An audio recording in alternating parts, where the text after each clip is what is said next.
Hi, and welcome back to Restored by Polish, where we talk about how polish helps us with our overall mental and physical well-being. I'm Krista. And I'm Jacqueline. And we're going to do some reverse stamping today. Oh, goody. We're going to make this as painless as possible for Jacqueline. So Jacqueline is new to stamping. Yes, and I'm not good at it. But no, she's doing a lot better, a lot better. So she's been trying to think about maybe just a little bit of doing reverse stamping, and she's always kind of put off by it, right? What scares you the most about reverse stamping? Time. Time, how long it takes. Okay, so I am gonna just straight out there, it does take a little bit of time, right? Now you will get faster at it as you learn to do it. It becomes a little easier. Some of that has to do with how many nails you're going to reverse stamp, right? So if we're just gonna pick one nail, which is what I would do. Exactly, then it's probably not gonna take you that much time, okay? You are going to need some items, so we're going to go over the items that you need, and the best thing to do in this kind of case is to make sure you got everything lined up and ready to go. That will make it much easier if you have everything laid out and ready to go. So we're going to talk about everything that we need, and we're going to go step by step, and I'm going to show you how quick and easy this can be. All right, let's turn that camera around. Okay, so we are going to go over exactly what you need to do this reverse stamping. So you're going to need to make sure you have all your items that you need. So the first thing you're going to need is some sticky base. Okay, to make sure that it adheres to your nails, unless your nails are freshly done and you have not top coated yet. Once you top coat, it makes it really difficult for a stamp to stick to it. So sticky base, you're going to need your stamper. I'm using Maniology's Ice Cube stamper.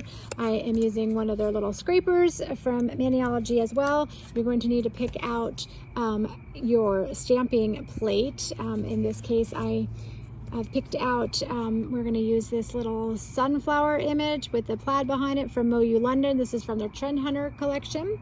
You're going to need to pick out your polishes. So we're going to do that sunflower. We need some polishes. I am not going to actually use a real stamping polish for the actual first pickup because I wanted it to be a little bit more muted. I didn't want like bright black, and I don't have a brown stamping polish. I need to get a brown stamping polish. You are going to need tweezers, some cotton balls, and then the big thing that you will really need, and I'm going to link this below, will be some little tiny fine art nail brushes. Jacqueline's grinning. I'm feeling a little overwhelmed by this. You know, most of the stuff you're going to have if you already are stamping, right? So the only thing that you need to get, you have all these things. The only thing, you gave me a couple. I did give you a couple of these, yeah. And this particular set I got off of Amazon. I will link that below because I really like these, and I like that they can do a few different things, but I really like this one the most because it's so tiny and it really helps to get inside those little grooves when you are stamping. So let's get started. The first thing we're going to do is we are going to put some sticky base coat on Jacqueline's nail. So let's go ahead and do that.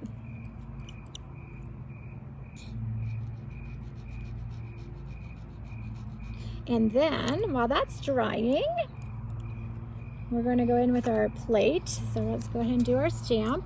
I am going to use this P2 if I can find it. Here we go. Get ready with the stamper, and I'm going to just cover it up. And now when I use something that's not a non-stamping polish, I tend to cover the entire image. If it was a really good stamping polish, I probably wouldn't cover the whole image, but because it's a I'm stuck, the card was stuck to the table. Because it's not a designated stamping polish, I did it all over it. So it just picks it up. That P2 actually worked really well. I'm going to leave it on this white background here so that you can actually see what we're doing. So now, for this next part, what we're going to do is we're going to take our colors. And now what I do, everyone does it different, but I don't, maybe it's just because I'm lazy, I don't know. But what I do is I take my little brush like this, and you might want to wait just a little tiny bit, you know, to make sure that it's kind of dried, you know, not super wet. I wouldn't say you don't want it to be fully dry, because if you let that stamp dry on there, it's never going to come off. So what I do when I am going to paint, and let me just move this for a second so I can show you. I take the bottle, and I don't know if you can see that real well, but here we go.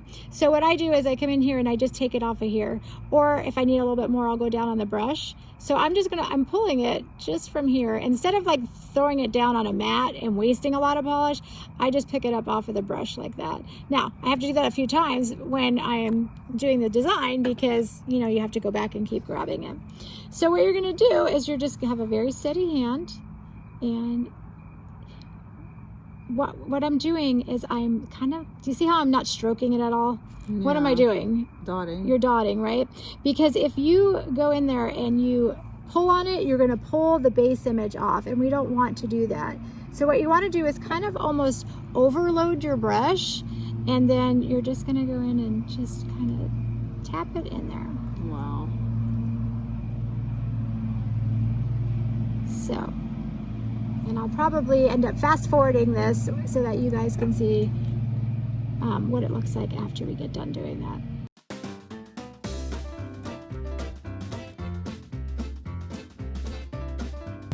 And then what I do sometimes is look through here and just make sure that it looks good. So you can always check it by turning over and make sure that you didn't miss anything on that. Okay, and then how I do this, what I normally do is I wipe off my brush as much as I can.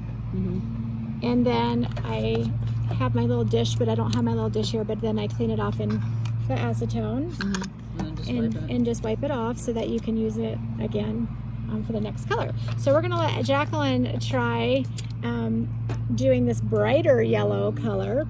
Again, what you wanna do is you wanna make sure that you are putting a lot, you almost like you're doing droplets onto that little flower. There's actually a kind of art that does that. It's like a dot. Really? Oh yeah, I have a friend that does it. She makes huge pictures out of dots, and they're amazing. That's cool. I can't tell. Is that a... Yep, you got it. Just always err on the side of getting more polish than on, you know, a lot of times I think people think, well, I want to extend it, but it's better in that when you're doing reverse stamping to just keep putting more on the brush. The other thing you got to be careful of too is if you're doing a large design, and this is kind of a big design, you may end up having to clean your brush off and start again, even though you're using the same color. Because what I find is that sometimes it gets dry and it gets kind of bumpy because there's, you know, well, nail polish dries pretty fast. It dries fast. That's right, exactly. So it cures quickly. Yes. So, but you're doing a great job. It looks so good. Thanks. Yeah. And I think what we're going to do is just take a little bit of black when she's done and maybe fill in some of those seeds so that we get a little bit of the... You might need to take over for me at the end if I don't do it right. You're gonna do it fine. At least now this is, I think is the hardest part. This was the part that took the longest for me to figure out, was not, I kept trying to paint and you really can't paint. You gotta dab. You just gotta dab it on there. And don't be afraid to get more. Every time you go in there, you're getting less and less. I would just put it, you know, get it globbered on there. Done or not? Well, let's look. So what you do is you turn it over and let's look. Do you feel like there's anything missing? I think it looks pretty good, right? Not one edge. Okay. Close to this part. I didn't get that right there. Okay. There you go. But that's probably going to be not even on my nail. Maybe not. It just depends. I've also found that it's better to make sure you fill it all in than not. So that looks pretty good. All right. So then the other thing that we would want to do, we're gonna wipe it off, is maybe do some of those little seeds there. So let's grab some of this black. But the thing is, you don't have to worry about it because you're not going to see. You can color outside the lines. Yes, you can color outside the lines. The one time in your life that you're allowed to color outside the lines. Yes, you can color outside the lines. Exactly. Because see, when you turn it over, it's filled in. Yeah, I get it. Like, I understand. Well, except for that one, actually, you know, I shouldn't have done that. It showed through it because it was so dark. Uh-oh. Yeah, darn it. Okay. We shouldn't have done that. Well, you know what we can do? We can just color the whole middle black. That would be cool. All right. Let's see how we can save. If we can save it. We can save it. Yeah. All right. Yeah. So in that case, we should have used we shouldn't have used the stamping polish. We should have used a thinner polish on there. Because it's darker than the... Yeah. I think it'll still look cute. It might be a little bit too bright. We'll see. That's an experiment. Let's see. Oh, I like it. You do like it? I do. Okay. Well, we'll keep it then. And the other one's not as advanced, so... You think it's not as grown? Right, it's a baby. Okay. So the other one, we could put the black dots in. Well, I don't know, because see Is what it too what tiny? what I'm afraid, what the issue is. So the issue is this is really good stamping polish that I'm using with this black right here, and so what it's and because this P2 one is thinner, what it's doing is it's actually showing through. Right, but if I just dot it really carefully and make it look, I have an idea. All right, let's see if you're gonna try it. The black. All right, let's try it. I don't know if I can execute it, but in my mind I can. Okay. We'll see. And you said you couldn't do it. In my mind I can do it, but maybe not in person. No. Just what you could do is just do a couple. Yeah, there you go. Well, I was just trying to... Yeah, just like that. I think that's perfect. And then we can turn it over and see. Yeah, like it's kind of coming along. Yeah. Oh, Right? see, it's cute. Yeah. Is there any white? A little bit. A little bit, but it's not bad. It needs one more. I can see where it needs Okay, one go more. ahead. You see, now you're learning how to do it. Right there. Okay, perfect. All right, so now, even though we got kind of a dark little... This is the baby though, so That's it's the okay. baby. And the mature one. And the mature one has a really dark center. Okay. All right, so here we go. All right, so now you've got that sticky base on there, right? So you shouldn't have too much of a problem getting this on here. What I would do in this case, because that doesn't really have a good finished edge down there, so I would want it to like kind of come off of the nail, because you don't want it to be like that. What if you did it the other way? You could do it this way. Is that what you want? Maybe. I don't know. No, that's not going to look good either. Okay. Okay. Do Whichever it your way. Well, I don't know. You could do it that way. You don't want the, I don't know. Let's do it this way. I liked it better. Decision. Yes, exactly. Just kind of coming off the nail just a little bit there. So. This is the part where I fail usually. And you're just going to make sure it's just on there, and it should be sticking. And so what you want to do is just gently take it off like that. Whoa. And then, off in one big piece. yeah, huh? exactly. You're going to just gently push it down. And whoa. just make sure it's all down in here. And then we're going to use our little handy dandy, remember, Mr. Orange Stick? Oh, yes. So you can do this a couple different ways. You can also use a tape. But for this case, it really, you took up almost all of your whole nail.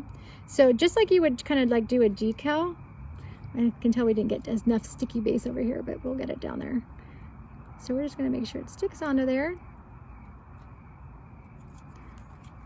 And break it off. And then if you find that you're still struggling with getting it off, I'm going to come back in there with my my cleanup brush. See how it just kind of like scrapes off? Mm-hmm. So it comes off really easily. So on here where it's I'm still kind of struggling to get this one to, and it's probably because we didn't get enough sticky base on there. So what I'm going to do is come in when you have an issue like that, and I'm going to melt it in. Remember we talked about melting stuff in with your acetone? So I'm just going to take a tiny bit and I'm going to melt it into it. And I'm going to melt it underneath it. And voila. Uh-oh, we're not in the screen. Whoops, sorry. Sorry, people. That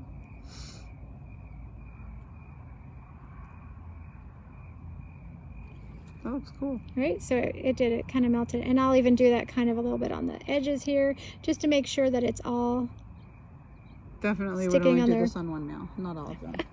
Well, this was kind of an involved one, for sure. This was an involved one, so.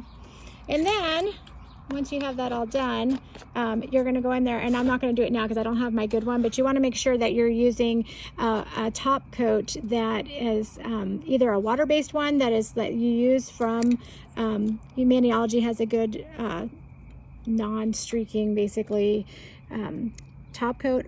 There's also a couple of just I've found like the Essie Gel Setter and Revlon Color Stay Top Coat does not smear. So it's smudge free is basically what you're looking for. Really? You're looking for a smudge free one.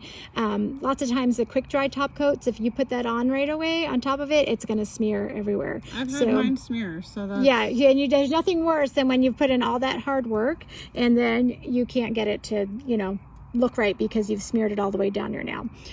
So definitely use a top coat that is one that is meant either for being smudge free or that you know will not smudge it. And what I do is after I do that, after I put that the first original top coat on there that's smudge free, then I go back over it with the quick dry top coat just to make sure everything is all nice and sealed in like that.